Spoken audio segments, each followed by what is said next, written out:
Teman masa kecil gue diam-diam ngajak gue kencan di gudang padi. Dia sama gue minum arak bareng. Janji bakal nikahin gue pas balik ke kota. Tapi pas bangun keesokan harinya, orang di sebelah gue, ternyata berubah jadi duda tua pincang dari kampung. Tiba-tiba gerombolan orang masuk dari luar. Dan yang jadi ketuanya malah teman masa kecil gue sama cewek impiannya. Wow Yan, lo berani banget ngelakuin perbuatan mesum gini? Gue terpaksa nikah sama duda tua itu. Dan kuota balik ke kota digantiin sama si Bai Miewang.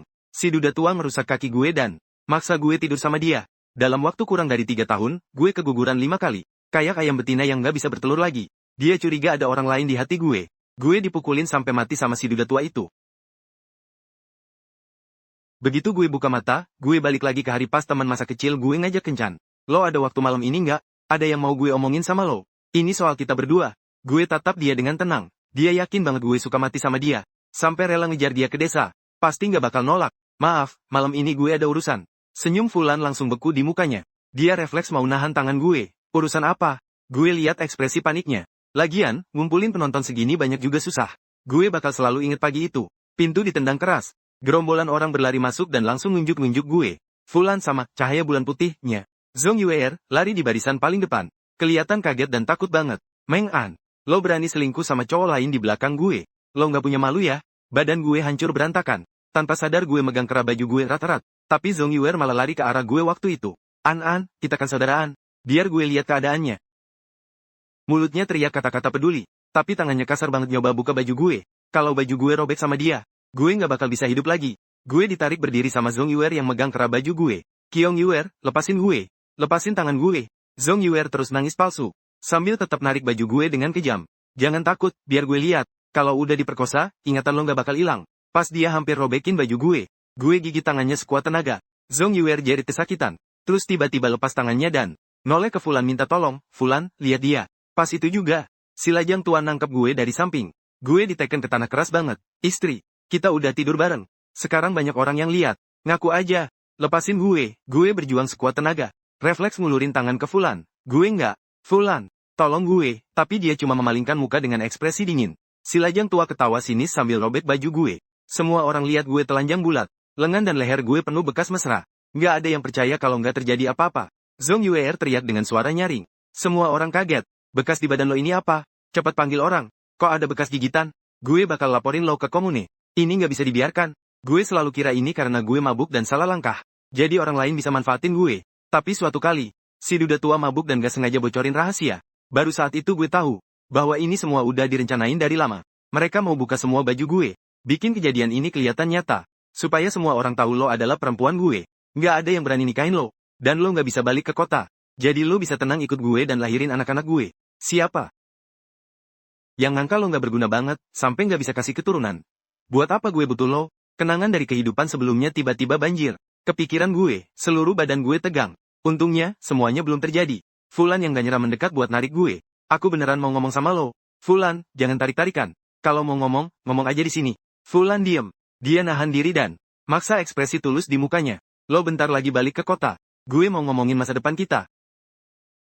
Urusan balik ke kota, kita omongin nanti di sana aja. Gue lepas tangannya. Kalau gue tatap dia lebih lama lagi, gue takut gak tahan buat nampol dia. Baru setelah balik ke asrama pemuda dan duduk di kasur, gue ngembus napas panjang.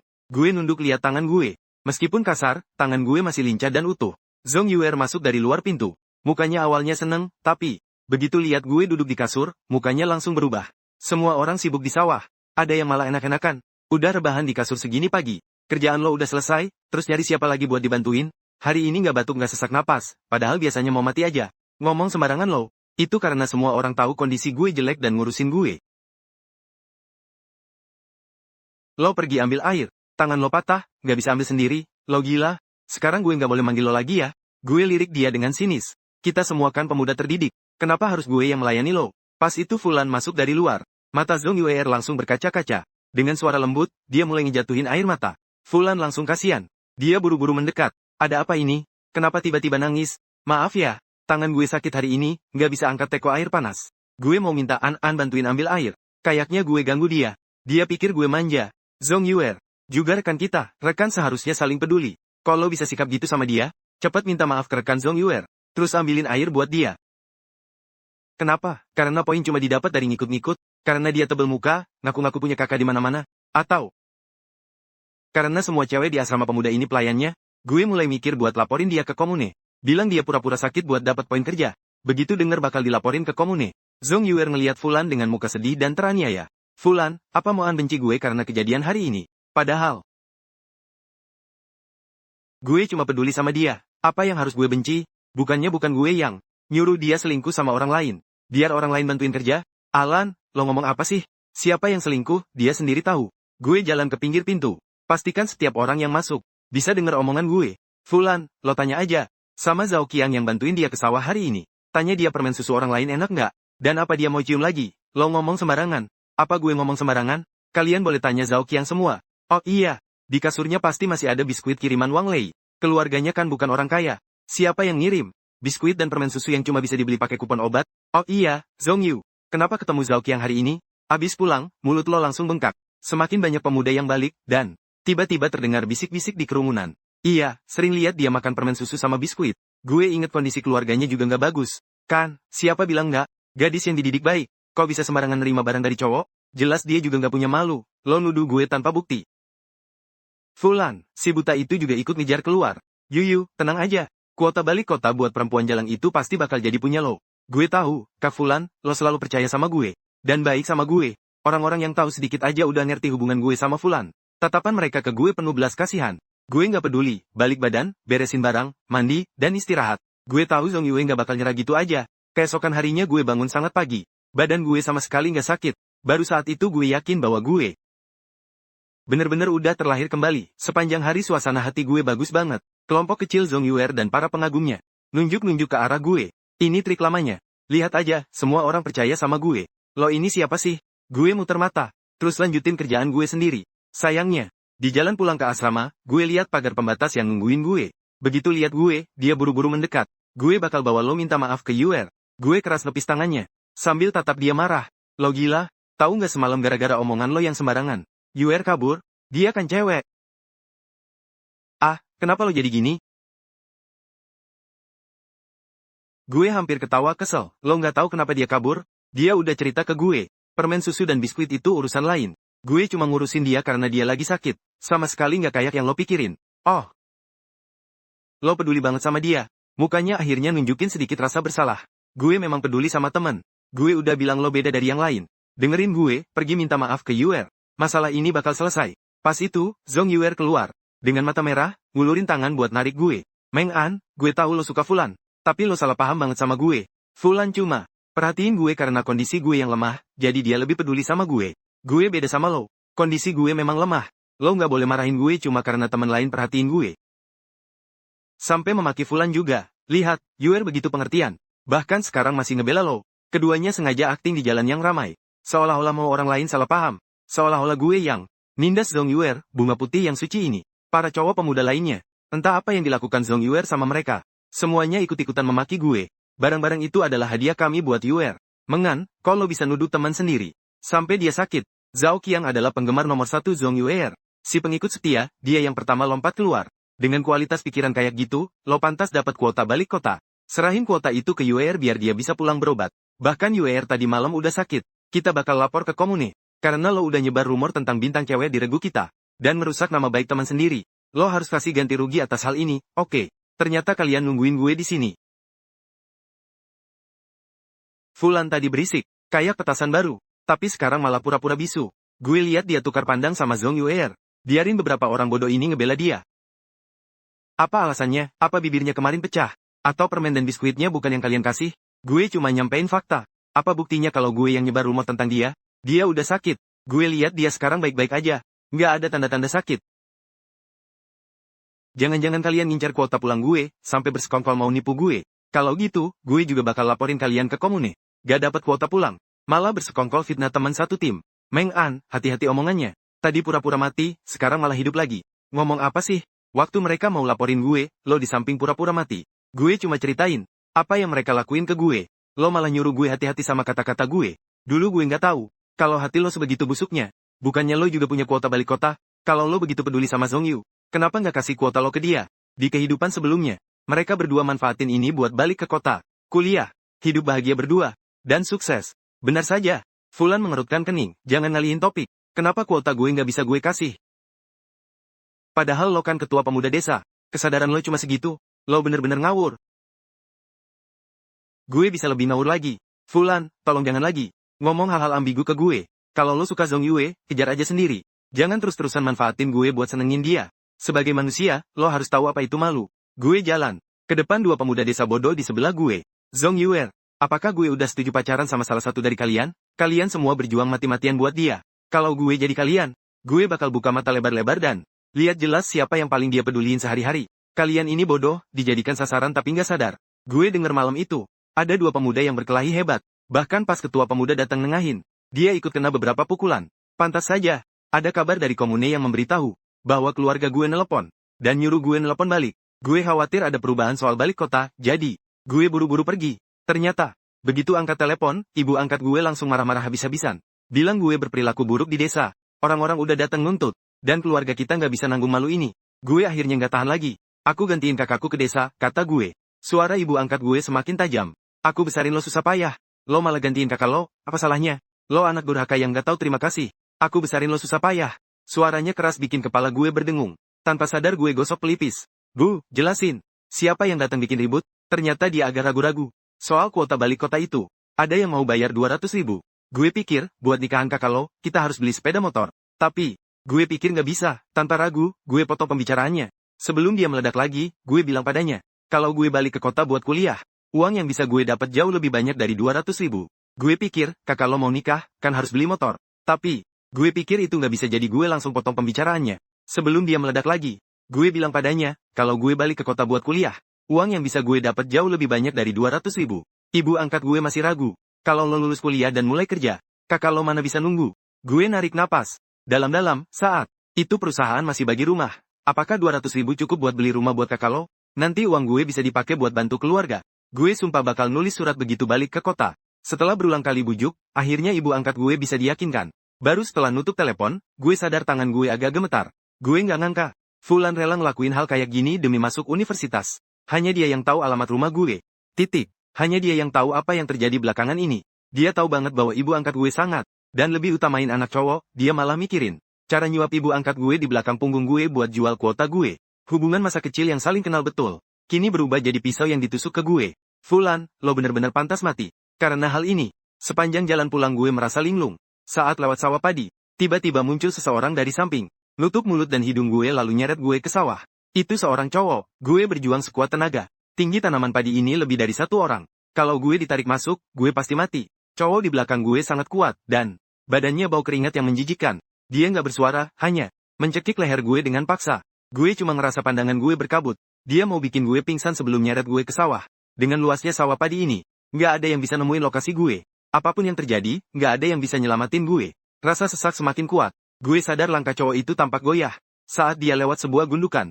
Untungnya, gue nyimpen pisau kecil di kantong kain di pinggang gue buat jaga-jaga. Saat cowok itu lengah, gue ayunkan pisau dan nusuk paha orang di belakang gue dengan keras.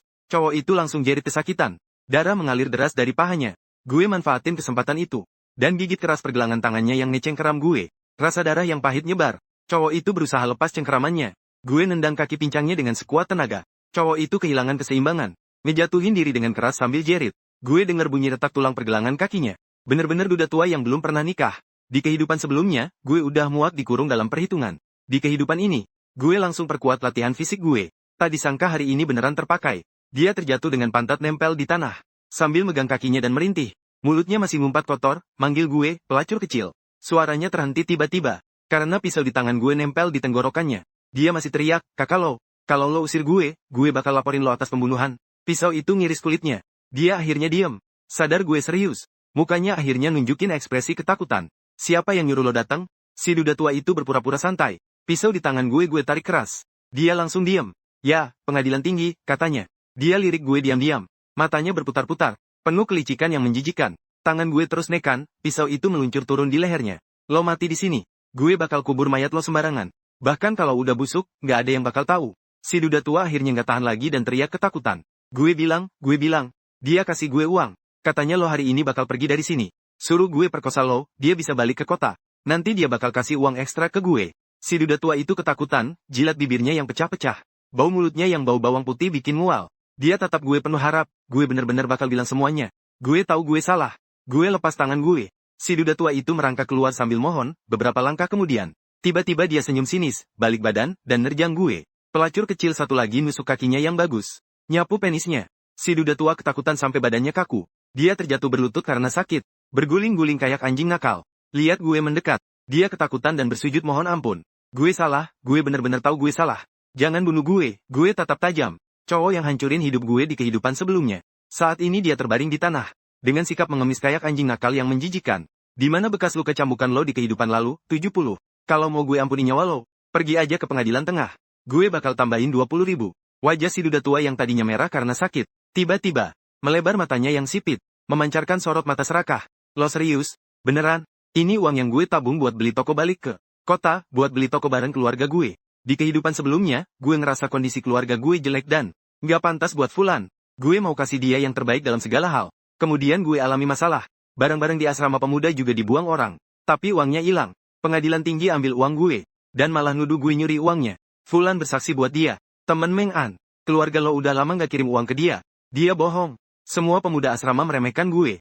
Orang-orang desa juga memandang rendah gue. Si duda tua diejek. Karena nikahin perempuan berwatak buruk. Dia marah dan mukul sampai patah kaki gue begitu pulang. Gue narik napas dalam-dalam. Setiap bulan, keluarga pengadilan tinggi kirim 5.000 ke dia.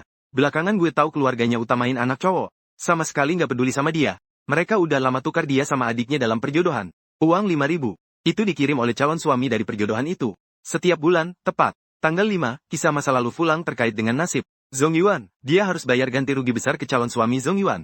Berpikir tentang itu, gue merenung. Pada tanggal 5 nanti, Zhong Yuan bakal ambil uang. Saat itu, lo cukup bertindak kayak hari ini aja. Si duda tua ragu-ragu. Tapi di sekitarnya selalu ada cowok. Cowok mana? Gue tanya dia, Kapten Zikin kalian. Dan 2 cowok lain. Setiap kali beda. Suara si duda tua semakin pelan. Matanya berputar-putar. Soal ini gue bakal cari cara. Kata gue sambil senyum sinis dan ngangkat pisau di tangan gue. Ikat pinggang lo udah gue ambil. Di badan lo masih ada 2 luka tusuk dari gue. Status lo memang udah buruk. Nanti gue bakal laporin lo ke komune atas tuduhan pemerkosaan. Tunggu aja peluru nembus kepala lo. Si duda tua pergi dengan lesu. Buat orang kayak dia. Cuma lihat sisi baiknya aja nggak cukup. Harus mukulin dia habis-habisan dulu. Mukulin sampai patuh dan takut, kalau nggak dia nggak bakal nurut. Saat gue pulang, Wenlun jelas kaget. Lo udah pulang? Gue berhenti langkah gue. Tatap dia dengan tenang. Sampai dia merinding. Baru setelah itu gue lewatin dia dan masuk ke dalam. Zhong Yuan refleks ngulurin tangan buat narik gue. Tunggu dulu. Gue cengkeram pergelangan tangannya. Balikin tangannya dengan paksa. Zhong Yuan langsung berhenti dan teriak, polisi. Lepasin Yuan. Fulan lari mendekat kayak anjing peliharaan Yuan. Saat lihat gue, dia kaget sejenak. Yuan, air mata lo udah ngalir. Katanya sambil ngeluh ke Fulan. Fulan, lihat. Dia cuma tanya satu kalimat, kenapa dia gitu? Fulan teriak, jangan ganggu gue. Anjing kecilnya itu teriak, kian-kian. Gue balik badan dan pergi. Yuan nangis pelan di belakang. Fulan tenangin dia dengan lembut. Setelah pastiin gak ada orang di sekitar, keduanya saling hibur sambil pegangan tangan. Mereka tukar pandang, terus barengan menuju gudang. Gue diam-diam ngikutin. Begitu mendekat, gue denger Zhong Yuan lagi merengek ke Fulan. Fulan. Kenapa dia balik? Bukannya udah diatur semuanya? Gue takut, Fulan. Tatapan matanya tadi sangat menakutkan. Apa dia tahu sesuatu? Fulan peluk dia dan berbisik, jangan takut. Dia nggak bakal tahu. Gue udah kasih uang ke si duda tua itu. Orang kayak dia serakah dan takut mati. Dia nggak bakal hianatin kita. Kalau lo balik ke kota, gimana kalau gue nggak bisa balik? Apa lo bakal suka cewek lain? Apa lo bakal terus sama Meng An? Zhong Yuan nangis dengan air mata berlinang. Megang muka Fulan dan nanya bagaimana bisa. Gue lihat Fulan nelan ludahnya. Nggak bakal. Gue cuma suka lo. Lo nggak boleh nipu gue. Zhong Yuan injak-injak kakinya. Gue udah kasih segalanya ke lo. Selama hidup gue milik lo. Saat mikirin dulu lo pernah sama dia. Gue sangat marah. Kenapa bukan gue yang pertama ketemu lo? Fulan mengerutkan kening orang kayak Meng An. Gimana bisa dibandingin sama lo? Zhong Yuan berhenti nangis dan senyum. Fulan, lo bener-bener baik. Jangan takut. Gue lagi cari cara. Fulan gigit bibirnya. Keluarganya serakah. Nanti gue suruh lo tambah uang. Gue bisa beli kuota itu. Zhong mendekat ke pelukannya dengan penuh kasih sayang. Kak Fulan, lo bener-bener baik. Tak lama kemudian, terdengar suara ciuman yang menjijikan dan lengket. Lihat keduanya semakin mesra. Gue balik badan dan kasih tahu. Para pengagum Zhong Yuan. Belum sampai sore. Gue dengar ada keributan di gudang. Saat gue sampai di sana, pertarungan lagi berlangsung sengit. Zhong Yuan, dengan baju acak-acakan, bersembunyi di belakang Fulan sambil teriak. Fulan lagi dipukulin sama Zhao Qiang dan Wang Lei. Dia bukan lawan buat 2 cowok kekar itu. Tak lama kemudian, mukanya udah lebam dan bengkak. Bunuh lo, bajingan. Berani-beraninya aniaya gadis relawan. Berani-beraninya nyentuh dia. Kelompok kecil Zhong Yuan teriak lebih keras daripada orang lain. Zhong Yuan, lo berani selingkuh sama orang lain? Biasanya dia selalu nganggap dirinya putri konglomerat. Terbiasa perintah orang lain seenaknya. Tak heran kalau kelompok kecilnya udah lama nggak puas sama dia. Begitu ada kesempatan mereka langsung injak-injak dia sampai mati. Dan kalian berdua, cowok-cowok itu, mendekat dengan mata merah. Kembalikan semua makanan dan barang yang kalian ambil dari kami. Zhong Yuan mundur ke belakang. Dia udah makannya dan pakai. Mana mungkin bisa dikembalikan?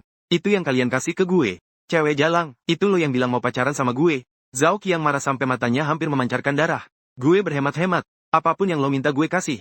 Kerjaan di sawah pun gue bantu. Lo malah malu-malu bilang mau dan harus nunggu. Tapi sekejap udah selingkuh di sini.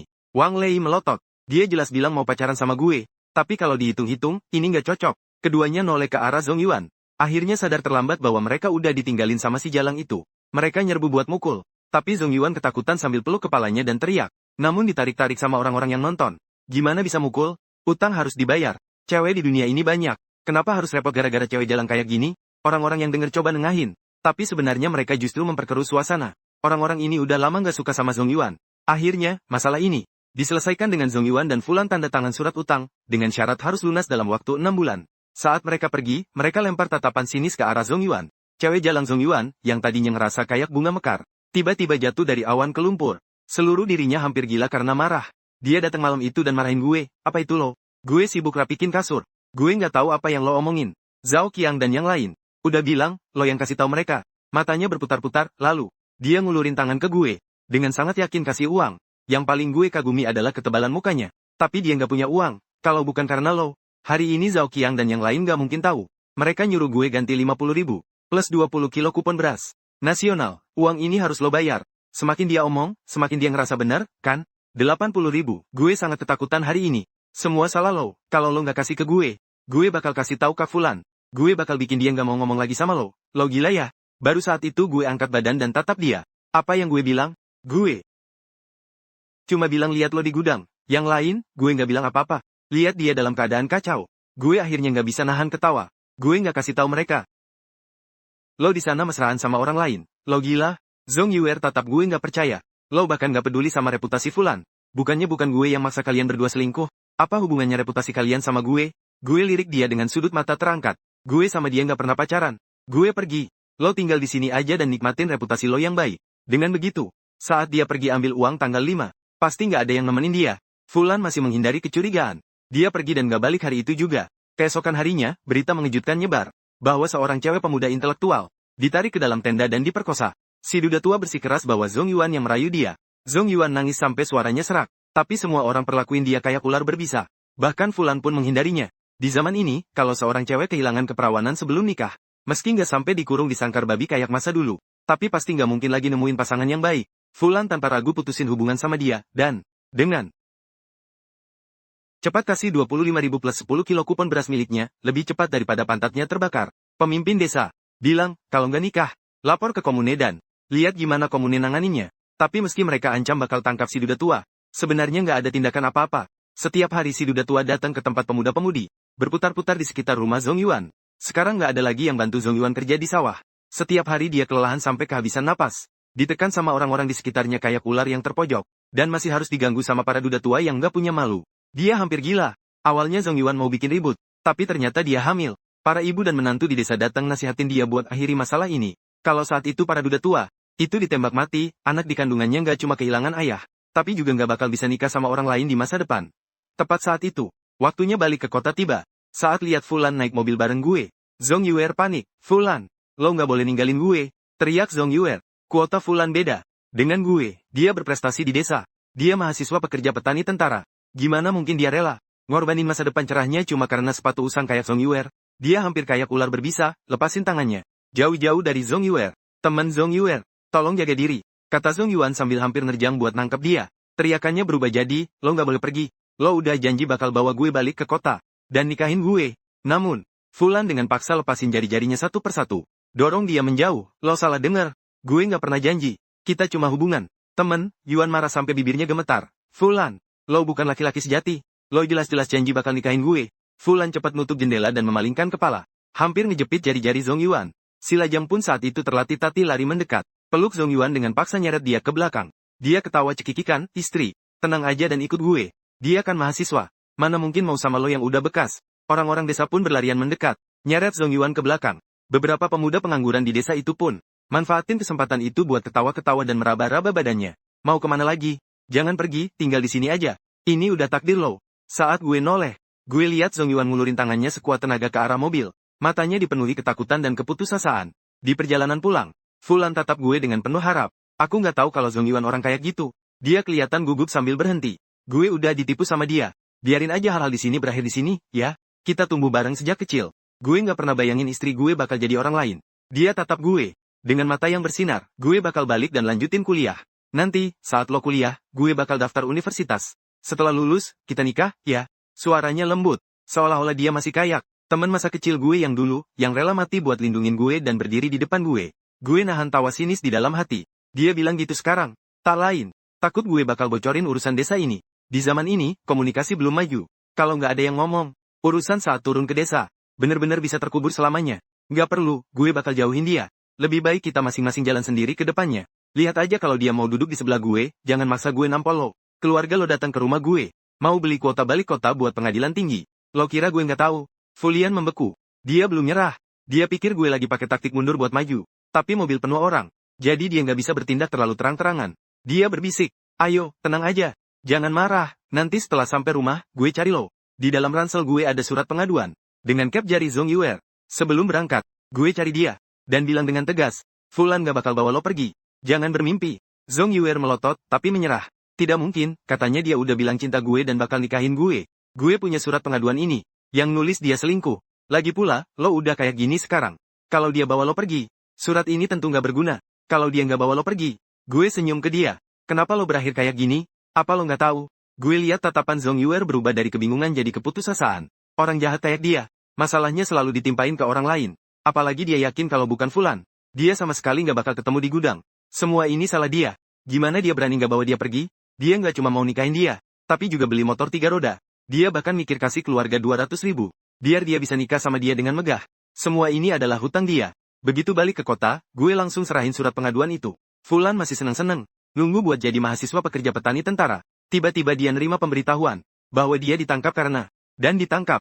Setelah dibebasin, pekerjaan bagus tentu saja nggak bakal jatuh ke tangannya. Fulan masih datang cari gue beberapa kali. Ibu angkat gue masih mikir buat jual gue dengan harga lebih tinggi. Lalu usir dia. Dia masih teriak dengan penuh perasaan di bawah rumah gue. Gue bakal nunggu lo. Gue langsung tuang seember air cucian kaki ke bawah.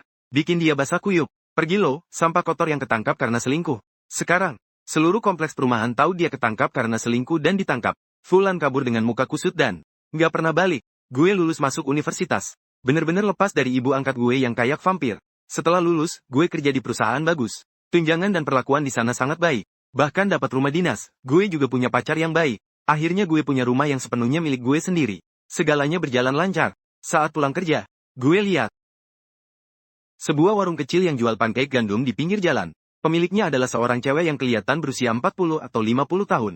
Satu matanya buta, dan lengan yang kelihatan penuh bekas luka pukulan. Jari-jarinya bengkok dan cacat. Di sebelahnya ada 2 anak kecil yang kotor lagi main.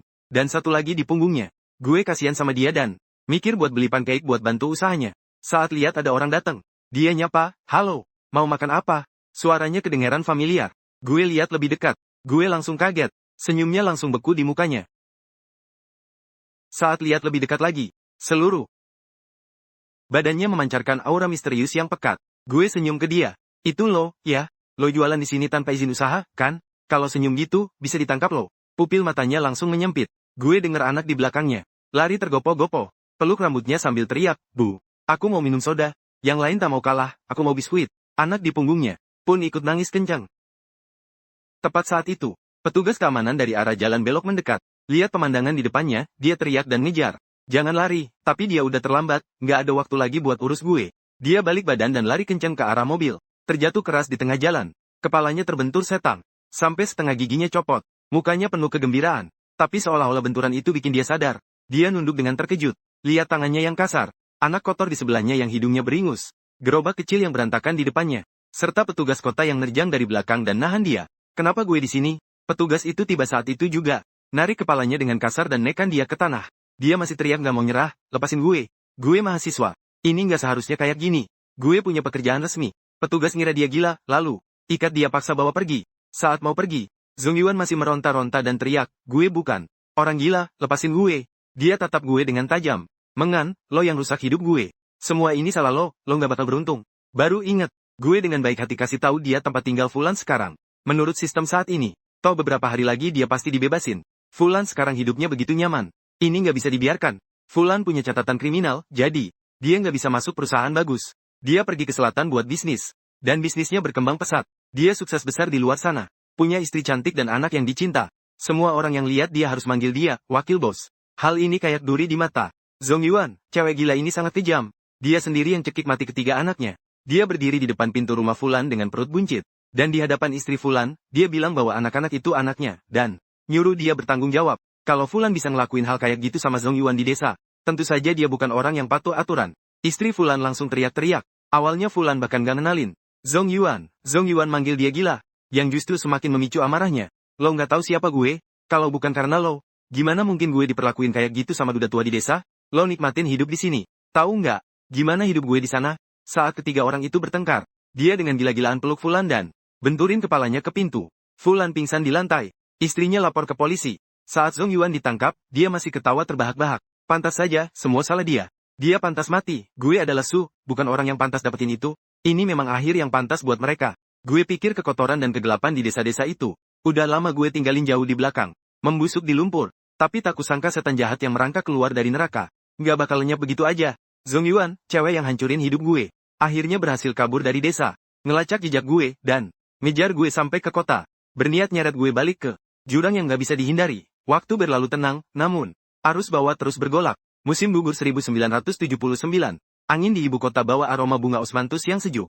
Dinding bata merah pabrik tekstil milik negara. Setelah lulus gue ditugasin di sini sebagai pegawai administrasi. Pekerjaannya ringan dan stabil. Tunjangan dan perlakuan baik. Bulan lalu baru aja nerima kunci kamar di asrama unit, meski nggak besar. Namun jendelanya terang dan lapang. Ini bener-bener rumah milik gue sendiri. Chen Yu, tulang punggung teknis di pabrik. 2 tahun lebih tua dari gue. Orang tuanya profesor universitas. Dia rendah hati dan sopan. Perlakuin gue dengan lembut dan penuh perhatian. Setelah kita pacaran selama setengah tahun, dia nggak pernah nanya masa lalu gue saat ditugasin ke desa. Hanya bilang bahwa penderitaan masa lalu udah lewat. Dan mulai saat ini dia bakal lindungin gue. Gue mutusin hubungan sepenuhnya dengan keluarga ibu angkat gue.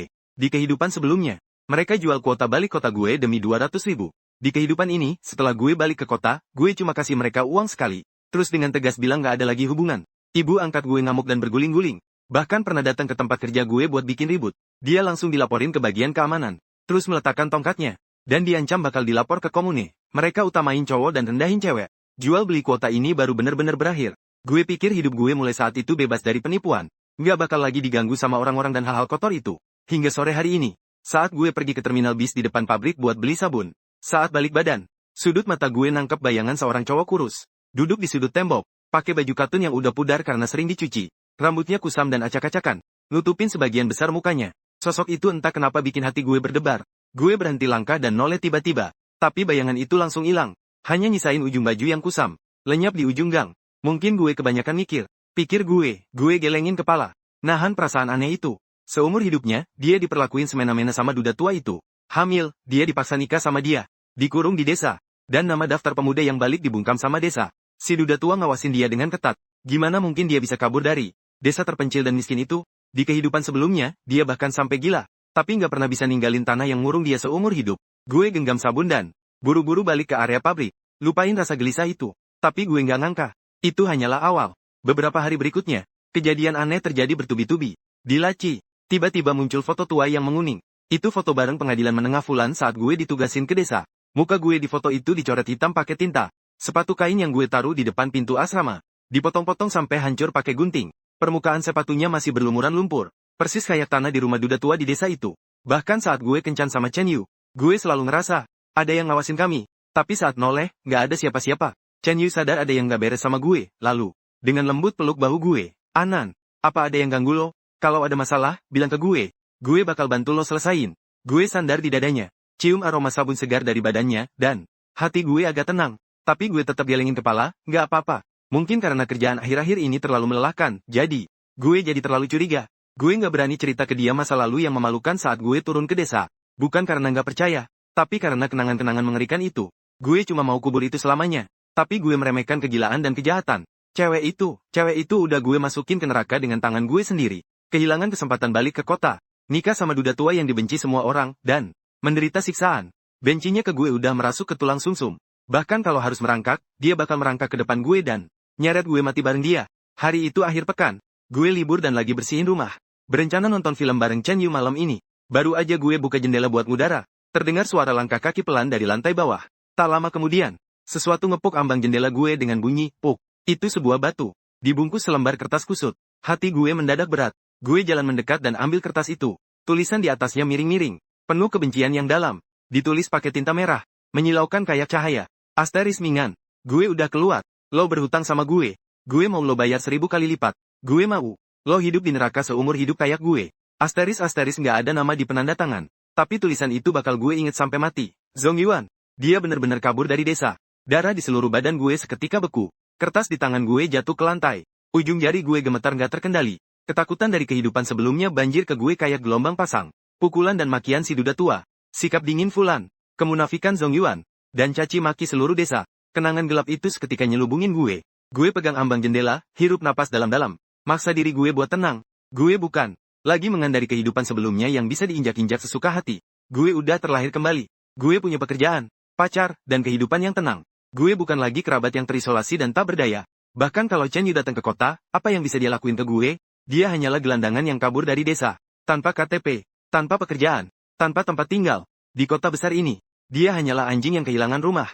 Nggak berarti apa-apa. Gue narik napas dalam-dalam. Remas kertas itu jadi gumpalan, lalu buang ke tempat sampah. Gue cek lagi pintu dan jendela, pastiin semuanya terkunci rapat. Saat nonton film bareng Chen Yu malam itu, gue tetap pura-pura tenang. Tapi Chen Yu tetap sadar ada yang aneh sama gue. Dia genggam tangan gue erat-erat. An, katanya. Apapun yang terjadi, gue ada di sini. Gue tatap matanya yang lembut. Hati gue hangat, dan gue angguk. Gue nggak boleh takut. Gue harus ambil inisiatif. Nggak boleh pasif kayak di kehidupan sebelumnya. Menjadi korban pukulan bikin gue cari di Baidu. Keesokan paginya, gue pergi ke pabrik nemuin kepala bagian keamanan. Ceritain semua kejadian aneh yang terjadi belakangan ini secara detail. Gue cuma bilang ada cewek asing yang nguntit gue. Setelah itu, masa lalu di desa itu. Kepala bagian keamanan sangat serius nanggepinnya. Dia langsung atur petugas keamanan. Buat patroli di kawasan pabrik dan asrama. Dia juga ingetin gue buat pulang pergi kerja bareng rekan kerja sebisa mungkin. Jangan keluar sendirian. Gue pikir ini cukup buat nakutin dia. Tapi ternyata, balas dendamnya jauh lebih gila.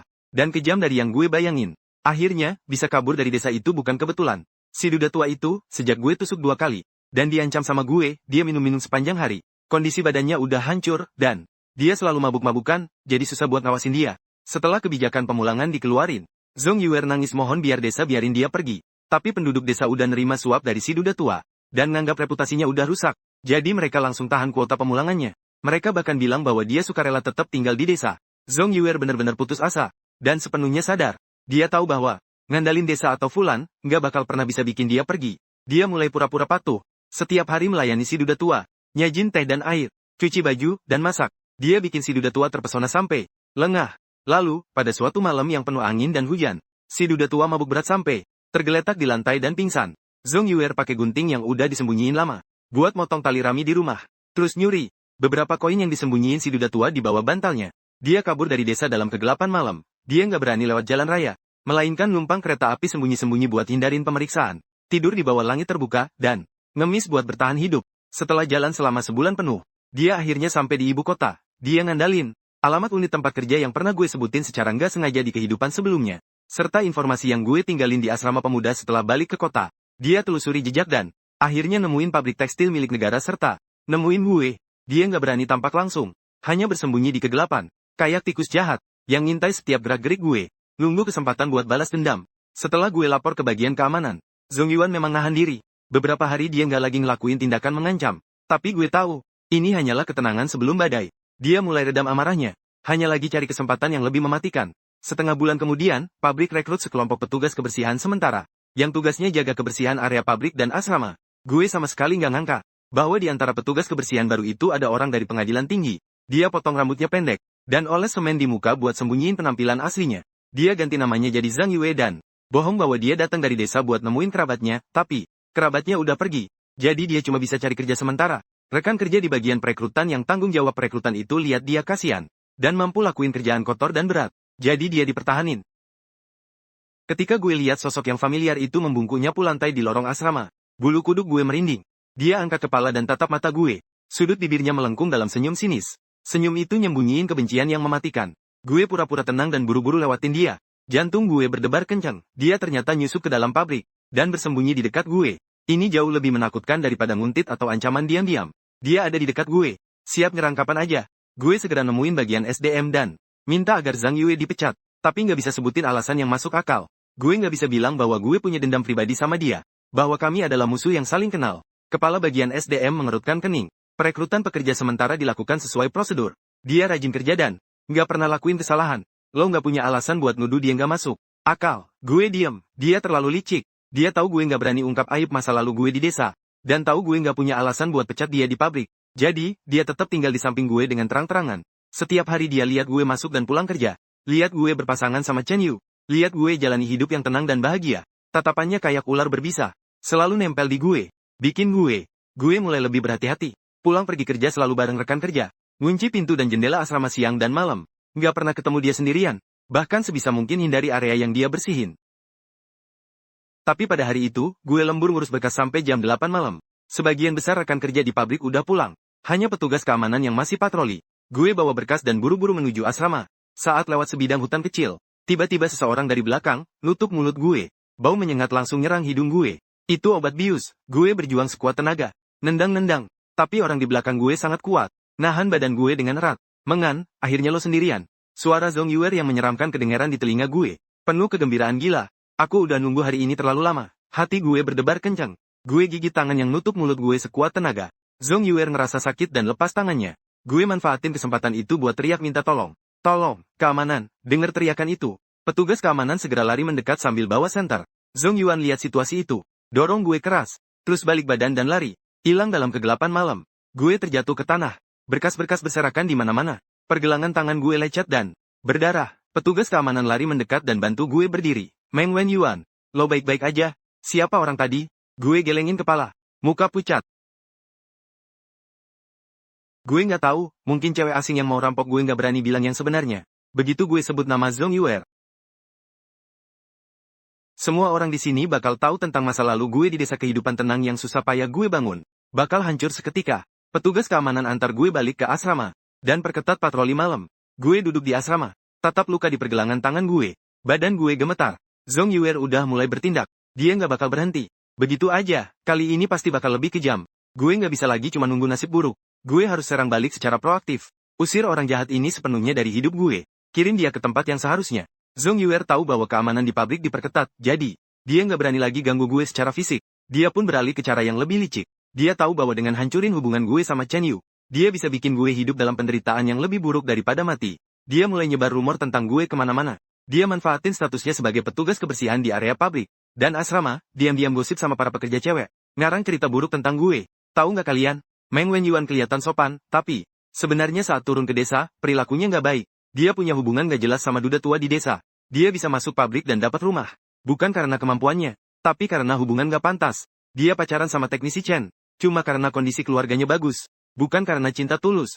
Gosip itu nyebar kayak wabah. Di pabrik nyebar dengan cepat. Awalnya nggak ada yang percaya. Tapi, 3 orang bisa bikin harimau. Begitu banyak yang ngomong. Tak terhindarkan ada yang mulai curiga. Pandangan mereka ke gue perlahan berubah. Ada rasa penasaran, ada penghinaan. Ada bisik-bisik. Cheng Yu juga dengar gosip itu. Dia cari gue. Matanya penuh kekhawatiran. Anan, jangan peduliin gosip di pabrik. Gue nggak percaya kata-kata itu. Lihat dia. Hati gue hangat dan sakit. Cheng Yu, itu semua bohong. Ada yang sengaja menjebak gue. Gue tahu, Cheng Yu. Dia genggam tangan gue. Gue percaya sama lo. Apapun yang orang bilang. Gue percaya sama lo. Tapi taktik Zhong Yu jauh lebih licik dari itu. Dia mulai palsuin bukti. Buat pecah belah hubungan gue sama Chen Yu. Dia nyelinap ke asrama gue. Pakai lipstik gue. Buat nulis kata-kata ambigu di selembar kertas. Terus tiru tulisan tangan gue dan tanda tanganin sebagai surat buat seorang pemimpin. Kemudian, dia sembunyiin kertas itu di kotak alat Chen Yu. Chen Yu nemuinnya. Meskipun mulutnya bilang gak percaya. Tapi di matanya tetap ada sedikit keraguan. Dia berasal dari keluarga terpelajar. Yang sangat hargain kehormatan dan integritas. Meskipun dia percaya sama gue. Ketika gue tampilin rumor dan bukti di hadapannya, hatinya pasti ngerasa nggak nyaman. Suasana di antara kami perlahan jadi canggung. Gue bisa ngerasain bahwa dia nggak lagi perlakuin gue sepenuh hati kayak dulu. Akhirnya, dia bersembunyi di tempat gelap sambil lihat kami yang semakin. Sambil ketawa puas dan gila. Dia belum puas. Terus mikirin rencana yang lebih licik. Dia tahu, orang tua Chen Yu bakal datang ke pabrik buat nemuin dia akhir pekan. Jadi dia nunggu. Di depan gerbang pabrik, saat Profesor Chen dan Ibu Chen muncul, dia sengaja nabrak mereka. Pura-pura nggak sengaja, dan numpahin air kotor di tangannya ke badan Ibu Chen. Aduh, maaf. Gue nggak sengaja, kata Zhong Yuan. Sambil pura-pura panik, sambil ngelap dan sengaja bilang, Bu Bibi, Anda ibu dari teknisi Chen, bukan? Gue kasih tahu Anda. Saat di desa, reputasi Meng Wenyuan itu buruk banget. Jangan sampai teknisi Chen ketipu sama dia. Ibu Chen adalah profesor universitas, berpendidikan dan berwawasan luas. Tapi, begitu dengar kata-kata itu, raut mukanya langsung muram. Profesor Chen mengerutkan kening, siapa Anda? Jangan ngomong sembarangan di sini. Saya petugas kebersihan di pabrik. Saya tahu kebenarannya, kata Zhong Yuan sambil pura-pura tersinggung. Terus pergi ke desa. Semua yang dia lakuin, gue lihat dengan mata kepala sendiri. Ayah dan Ibu Chen memang gak percaya, tapi di hati mereka tetap tertanam rasa curiga. Setelah pulang ke rumah akhir pekan, Ibu Chen ajak Chen Yu bicara. Dia nanya masa lalu gue dengan cara gak langsung, dan minta Chen Yu pertimbangin hubungan kami dengan hati-hati. Chen Yu terjepit di antara orang tuanya dan gue. Gue lihat perjuangannya, dan hati gue sakit banget. Gue gak takut Zhong Yuan bakal nyakitin gue. Gak takut dia bakal rusak nama baik gue. Tapi gue takut kehilangan Chen Yu. Takut kehangatan yang susah payah gue dapetin ini bakal dihancurin dia begitu aja. Malam itu, gue sama Chen Yu ketemu di bawah asrama. Cahaya bulan yang dingin nyinari kami. Suasana hening sampai terasa sesak. Chen Yu yang pertama kali ngomong. Suaranya kedengaran lelah, An. Bisakah lo ceritain ke gue? Apa yang sebenarnya terjadi saat lo turun ke desa? Gue nggak bermaksud maksa lo. Gue cuma mau tahu kebenarannya. Gue mau percaya sama lo. Tapi, gue tatap dia. Air mata akhirnya nggak tertahankan ngalir. Gue tahu gue nggak bisa lagi sembunyiin itu. Kalau gue terus sembunyiin, hanya bakal bikin kesalahpahaman semakin dalam dan biarin rencana jahat Zhong Yuer berhasil. Gue narik napas dalam-dalam. Ceritain semua yang terjadi di kehidupan sebelumnya ke Chen Yu. Mulai dari rencana jahat Fulan dan Zhong Yuer, hingga kehormatan gue dirusak. Dipaksa nikah sama duda tua yang belum pernah nikah. Kaki patah, keguguran 5 kali, dan dipukulin sampai mati. Hingga kelahiran kembali dan perlawanan buat balik ke kota. Gue nggak sembunyiin hal-hal yang memalukan. Nggak memperindah masa lalu. Gue bongkar semua kenangan berdarah itu di hadapannya. Setelah selesai, gue seka air mata dan tatap dia, Chen Yu. Gue tahu hal-hal ini sangat memalukan. Kalau lo nggak bisa nerima, kita bisa pisah. Gue nggak bakal nyalahin lo. Gue udah siap ditinggalin sama dia. Kayak saat Fulan ninggalin gue di kehidupan sebelumnya. Namun, Chen Yu tiba-tiba peluk gue ke dalam pelukannya. Peluk gue erat-erat. Suaranya tercekat, bodoh. Gimana mungkin gue nyalahin lo? Yang menderita adalah lo. Yang dijebak adalah lo. Lo begitu kuat dan berani. Gue bahkan gak sempat ngerasa sedih. Gimana mungkin gue ninggalin lo? Dia belai rambut gue dengan lembut dan bilang, gosip-gosip itu, jebakan-jebakan itu, semuanya dilakukan sama cewek bernama Zhong Yuan. Bukan, dia adalah musuh lo. Kabur dan beritahu gue angguk, tenggelam di pelukannya, nangis dengan keras. Ketakutan yang terpendam begitu lama, rasa nggak adil dan kegelisahan, semuanya meluap saat itu. Chen Yu tepuk punggung gue dengan lembut, Anan, jangan takut. Gue di sini, gue nggak bakal biarin dia nyakitin lo lagi. Gue nggak bakal biarin dia hancurin hidup kita. Dengan dukungan Chen Yu, keyakinan gue semakin kuat. Su Yuer mau hancurin cinta gue. Berani bikin hati gue goyah. Tapi dia nggak ngangka gue bakal ngaku secara sukarela. Dan Chen Yu bakal pilih percaya sama gue. Dan lindungin gue. Diri gue, rencananya balik gagal. Tapi kegilaannya baru aja dimulai. Setelah gagal pecah belah hubungan gue sama Chen Yu, dia marah dan malu. Terus alihin sasarannya ke pekerjaan gue. Dia tahu pekerjaan di unit milik negara ini adalah sumber penghidupan gue. Salah satu hal yang paling gue hargai seumur hidup gue. Dia mau hancurin pekerjaan gue. Bikin gue kehilangan tempat berpijak di Jakarta. Di pabrik, gue kerja sebagai staf administrasi. Bertanggung jawab ngarsipin dokumen, ngirim dan nerima pemberitahuan, serta ngelola arsip, dan pegang kendali atas dokumen serta data penting pabrik. Dengan nyamar sebagai petugas kebersihan, dia bersihin kantor setiap hari. Dan sangat paham alur kerja gue. Dia mulai cari kesempatan buat menjebak dan memfitnah gue. Ada sekumpulan dokumen data produksi penting yang harus dilaporin ke kantor pusat, yang udah gue susun dan gue segel sendiri. Terus gue simpan di lemari arsip kantor. Dokumen itu harus diserahin besok paginya. Malam itu gue lembur sampai larut, ngunci lemari arsip serta nutup pintu dan jendela baru ninggalin kantor. Tapi keesokan paginya, saat gue buka lemari arsip, gue dapetin dokumen data produksi penting itu udah hilang. Gue langsung panik. Gue cari ke seluruh penjuru kantor, tapi nggak nemuin dokumen tersebut. Dokumen ini sangat krusial. Kalau hilang, pabrik bakal dimintai pertanggungjawaban sama kantor pusat. Dan gue pun bakal dituntut pertanggungjawaban. Hukuman teringan adalah teguran. Sedangkan yang terberat adalah pemecatan. Gue segera lapor ke kepala bagian, yang kemudian laporin ke direktur pabrik. Direktur pabrik sangat marah dan segera bentuk tim investigasi buat selidiki hilangnya dokumen tersebut. Akhirnya, dia bersembunyi di antara kerumunan. Lihat gue yang panik, dan senyum puas. Dia tahu rencananya berhasil. Dokumen itu dicurinya. Dia manfaatin saat gue pulang kerja. Pakai kunci kantor yang dia buat secara diam-diam. Saat bersihin kantor, dia diam-diam pakai cetakan kunci gue. Buat buka pintu kantor, curi dokumen tersebut, dan sembunyiin di hutan kecil di area pabrik. Tim investigasi udah periksa seluruh area, tanpa nemuin petunjuk apapun. Semua kecurigaan ngarah ke gue. Karena gue yang bertanggung jawab ngarsipin dokumen tersebut. Gue adalah orang terakhir yang ninggalin kantor. Hanya gue yang punya kunci dokumen itu. Semua orang ngira gue yang kehilangan dokumen tersebut. Bahkan ada yang curiga. Gue sengaja bocorin rahasia pabrik. Gosip balik beredar. Kali ini lebih gencar. Meng An pasti bermasalah. Berani-beraninya nyuri dokumen rahasia pabrik. Segera pecat dia. Orang kayak gitu kalau dibiarkan di pabrik hanya bakal bencana. Tak heran ada rumor sebelumnya. Ternyata dia memang bukan orang baik. Direktur panggil gue buat bicara. Mukanya serius, Meng An, bilang yang sebenarnya. Kemana dokumen itu pergi? Kalau lo serahin secara sukarela, pabrik bisa tangani ini ulang. Dengan mata merah, gue bilang dengan tegas. Direktur, gue nggak nyuri dokumen itu. Juga nggak ngilanginnya. Ada orang yang menjebak gue. Siapa yang menjebak lo? Buktinya, tanya direktur. Gue diem. Gue tahu itu ulah Zhong Yuan. Tapi gue nggak punya bukti. Dia lakuin dengan sangat rapi. Nggak ninggalin jejak apapun. Tepat ketika gue udah nggak punya jalan keluar dan bakal dipecat dari pabrik, Chen Yu muncul. Dia percaya sama gue. Tahu bahwa Zhong Yuan menjebak gue. Terus pakai koneksinya. Buat hubungi bagian keamanan pabrik. Dan minta bantuan petugas kepolisian buat selidiki. Petugas kepolisian periksa kantor dengan teliti dan nemuin jejak kecil bahwa kunci pintu udah dicongkel. Di bawah pohon kecil di area pabrik. Dan lakuin pencarian menyeluruh. Akhirnya, di lubang pohon besar. Mereka nemuin berkas data produksi yang disembunyiin. Berkas itu utuh tanpa kerusakan. Dan masih nempel tanah serta rumput liar. Yang persis sama dengan tanah yang tersentuh saat Zhong Yuan bersihin ruangan. Petugas kepolisian segera identifikasi Zhong Yuan sebagai tersangka. Tapi, ketika mereka cari Zhong Yuan, dia udah hilang dari tempat tinggalnya. Dia tahu rencananya terbongkar dan kabur lebih dulu. Dokumen itu berhasil ditemuin, dan ketidakadilan yang nimpa gue pun terhapus. Direktur pabrik minta maaf ke gue. Dan rekan-rekan kerja di pabrik pun tahu bahwa gue udah dijebak. Isu-isu yang beredar sebelumnya pun runtuh dengan sendirinya. Tapi, Zhong Yuan balik hilang dari pandangan gue. Kayak hantu yang ngintai. Entah bersembunyi di sudut mana. Nunggu kesempatan buat balas dendam. Gue tahu dia nggak bakal berhenti begitu aja. Dia kayak anjing gila. Begitu gigit target, dia nggak bakal lepasin. Dan gue harus siap sepenuhnya. Buat hadapi kegilaan terakhirnya. Akhirnya, setelah kabur, gue nggak ninggalin Jakarta. Melainkan bersembunyi di pemukiman pinggiran kota. Gue terus berusaha ngalahin dia. Tanpa uang. Tanpa makanan. Dan dalam keadaan putus asa, gue teringat pada satu orang, ibu angkat gue. Gue tahu ibu angkat gue lebih utamain anak cowok daripada cewek. Egois, dan kejam. Seumur hidupnya dia nindas gue, dan demi uang dia nggak segan pakai segala cara. Dia cuma perlu nemuin ibu angkat gue. Mikat dia dengan uang, dan ibu angkat gue pasti bakal balik khianatin gue. Bantu dia ngejar. Dengan beberapa ribu yang dicuri, Zhong Yuan berjuang keras sepanjang perjalanan dan nemuin alamat rumah ibu angkat gue. Keluarga ibu angkat gue tinggal di rumah panggung di pinggiran Jakarta.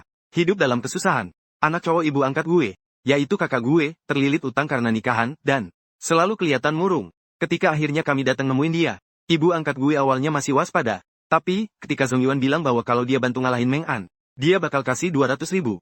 Mata ibu angkat gue langsung berbinar. 200 ribu pada masa itu jumlah yang sangat besar. Cukup buat lunasin sebagian utang kakak gue. Ibu angkat gue langsung setuju permintaan Zhong Yuan. Dan bersekongkol sama dia. Zhong Yuan nyuruh ibu angkat gue bikin ribut di pabrik dan di asrama gue. Nyebar semua hal buruk yang gue lakuin saat gantiin kakak gue ke pedesaan, di mana gue dipaksa sama orang tua angkat gue berperilaku nggak pantas. Buat rusak reputasi gue. Demi uang, ibu angkat gue. Tanpa ragu. Keesokan paginya, ibu angkat itu bawa kakak gue dan lari ke gerbang pabrik tekstil milik negara. Meronta-ronta. Dan nangis keras. Ayo lihat semua orang, ini Meng An si anak durhaka. Si anak cewek yang gak berbudi. Kami besarin dia susah payah, ngurusin dari bayi sampai dewasa.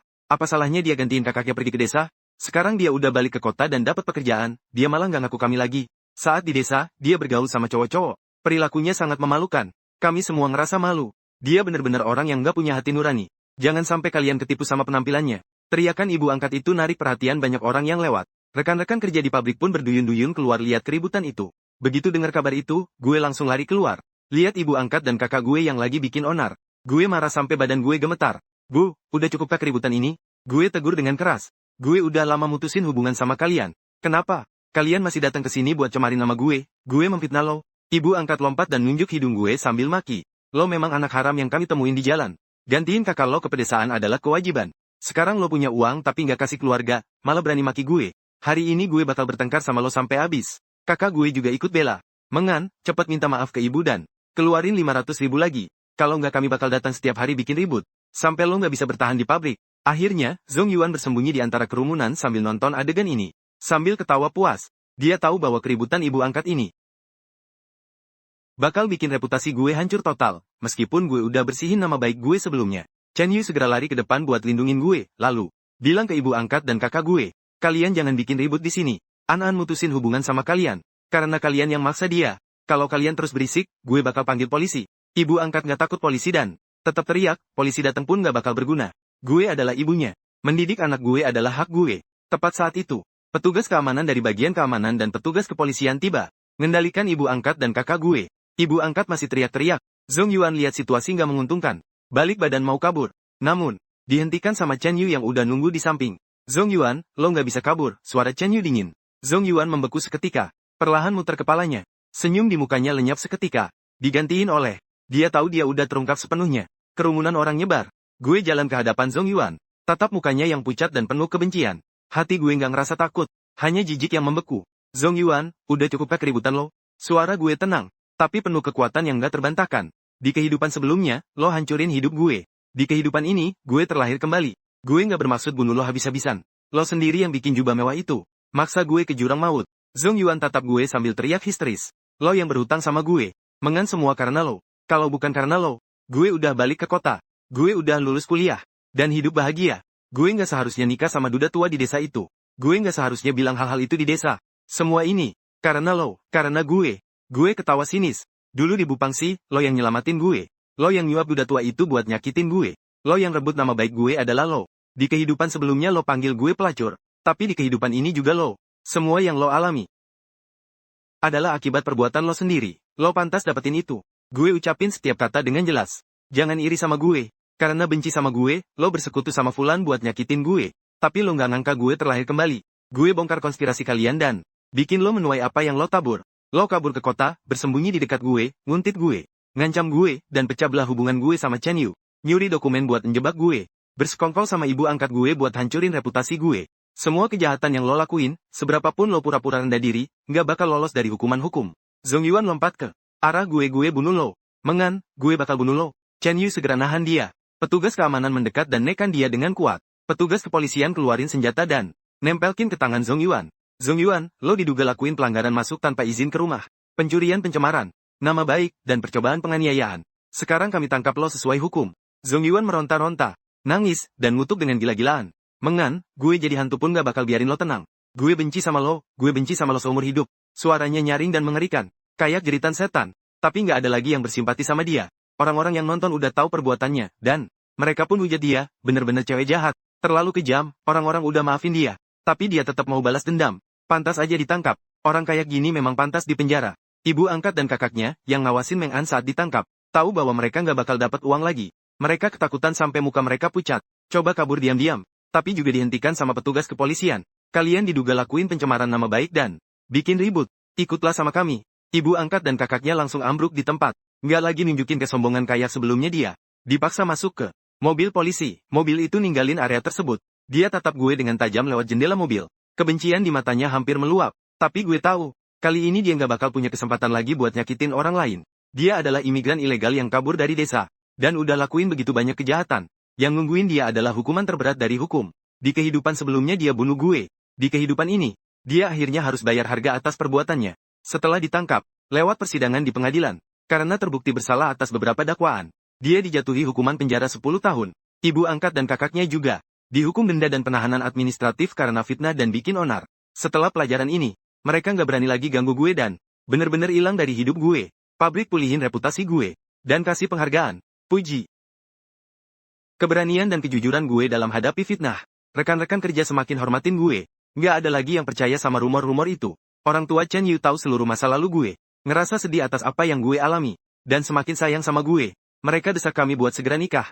Saat musim dingin tiba, gue sama Chen Yu adain pernikahan sederhana. Tanpa kemewahan berlebihan. Hanya dihadiri keluarga dan teman-teman terdekat. Hangat dan bahagia. Di pernikahan itu, Chen Yu genggam tangan gue dan bilang dengan lembut, Anan, penderitaan masa lalu udah berakhir. Selama sisa hidup gue bakal nemenin lo. Tahun demi tahun, kita nggak bakal pernah terpisah. Gue tatap dia. Mata gue berlinang air mata kebahagiaan. Terus angguk. Di kehidupan sebelumnya, gue mati tragis di bawah pukulan tongkat. Di kehidupan ini, gue terlahir kembali dan bangkit. Punya suami yang cinta gue. Pekerjaan yang stabil, dan rumah sendiri. Masa lalu yang kelam itu, akhirnya jadi kenangan yang berlalu. Hari-hari setelah nikah, sederhana tapi bahagia. Gue tetap kerja sebagai staf administrasi di pabrik. Pekerjaan gue stabil. Chen Yu dipromosikan jadi kepala bagian teknis. Masa depannya cerah. Rumah kecil kami dipenuhi tawa dan keceriaan setiap hari. Aroma bunga osmanthus memenuhi halaman. Hangat dan damai. Sesekali gue teringat orang-orang dan peristiwa di desa. Teringat Fulan. Teringat si duda tua. Teringat pengadilan tengah. Fulan dicabut statusnya sebagai mahasiswa militer umum karena skandal asmara. Kemudian dia pindah ke selatan buat bisnis. Meskipun hasilin sedikit uang, hidupnya nggak tenang. Dia selalu hidup dalam ketakutan, dan akhirnya nggak bisa nikmatin hidup yang sukses dan terkenal. Si lajang tua, setelah ditangkap di pengadilan tengah, nggak ada yang rawat dia. Dan dia minum-minum sepanjang hari. Tak lama kemudian, dia meninggal karena sakit di desa. Nggak ada yang peduli. Akhirnya, dia harus jalani hukuman di penjara. Seumur hidup nebusi dosa-dosanya. Semua orang yang pernah nyakitin gue, udah dapat balasan yang pantas. Dan gue akhirnya terbebas dari urusan masa lalu gue. Hidup sesuai dengan yang gue inginkan. Setahun kemudian, gue hamil. Dan Cheng Yu semakin manjain dan rawat gue. Sambil ngusap perut gue yang mulai buncit. Gue tahu bahwa hidup gue benar-benar udah mulai babak baru. Sinar matahari nembus jendela nyinari badan gue. Hangat dan menyilaukan. Kebencian yang terasa kayak masa lalu itu udah lama diredam sama waktu. Dan kenangan gelap itu akhirnya diusir sama sinar matahari. Nama gue Meng An. Gue udah terlahir kembali. Gue tumbuh menghadap matahari dan nggak bakal pernah noleh ke belakang. Selama sisa hidup gue. Semoga damai dan bahagia. Tanpa kekhawatiran sepanjang tahun.